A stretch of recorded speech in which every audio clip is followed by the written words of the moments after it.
嘅一個圓層次。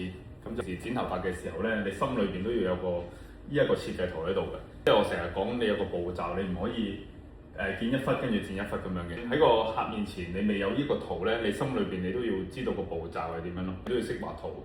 而家我就示範一次去點樣去做一個分區，即係我咁首先圓層次就全部90度嘅，咁佢個方向係呢個係頭頂啦，頭頂個位置啦。呢個首先係有圓嘅圓層次個圓個意思啦。先咧我哋就會分咗呢個分區先啦，咁就會由個底開始一路咁樣分。咁越長頭髮咧，你個分區咧可以比較少啲嘅。越剪得越短 man cut 嘅話咧，我哋就大概1寸至寸半到。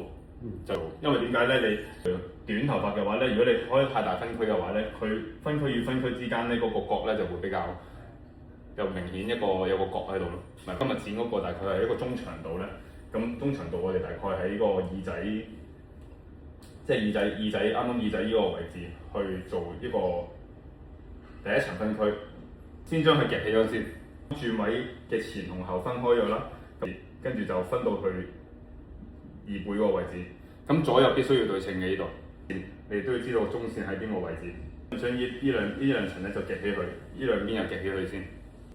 第一側先分完大分區，你就開始分小分區，就係第一側，我哋去定斷個長度啦。拉出嚟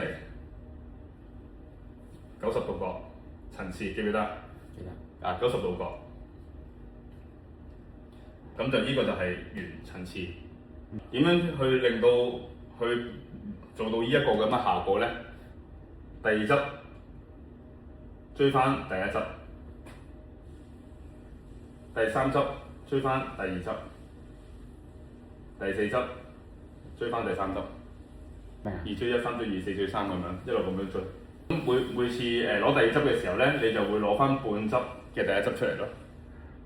你攞譬如第一側剪短咗啦嘛，你攞第二側嘅時候，你就會見到呢度透透地，你見到呢條線噶嘛。咁呢條就係叫指導線，咁你就將佢剪翻短去就得啦。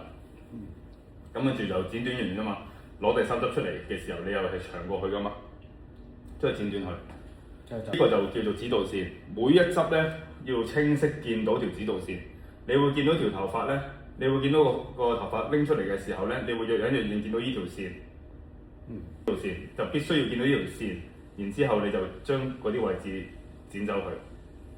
如果攞出嚟嘅時候見唔清楚呢條線咧，唔好落刀剪，開破啲，再重新攞一次，或者打橫攞一次。打橫攞出嚟嘅時候，你就會見到剪過同埋未剪過，跟住你就再打直咁樣攞翻出嚟，將佢攞翻出嚟，你就會見到呢條線啦。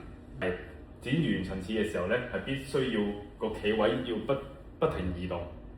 我去剪第二側，我一定要移一小步，回頭剪第三側，移一小步，左邊手指向天，右邊手指向下操作，咁你就會容易剪得對稱噶啦。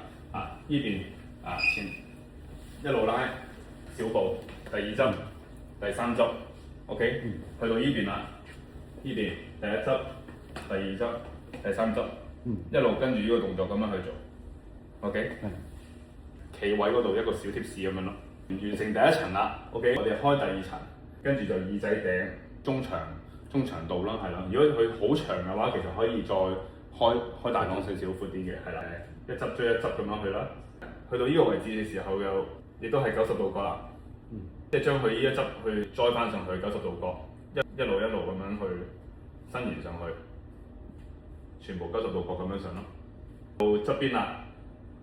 第三層就連貫埋側邊呢個啱啱大概呢個角位啦，跟住就頭骨線去到個頭頂嗰度位置咧，中間有條線啦，咁你可以先將佢咁樣做咗先，後邊呢個位置有個放射式咁樣去做咯，好似個 spiral 咁樣嘅排位，呢個角度就會係變咗咁樣啦，90度、90度、90度、90度。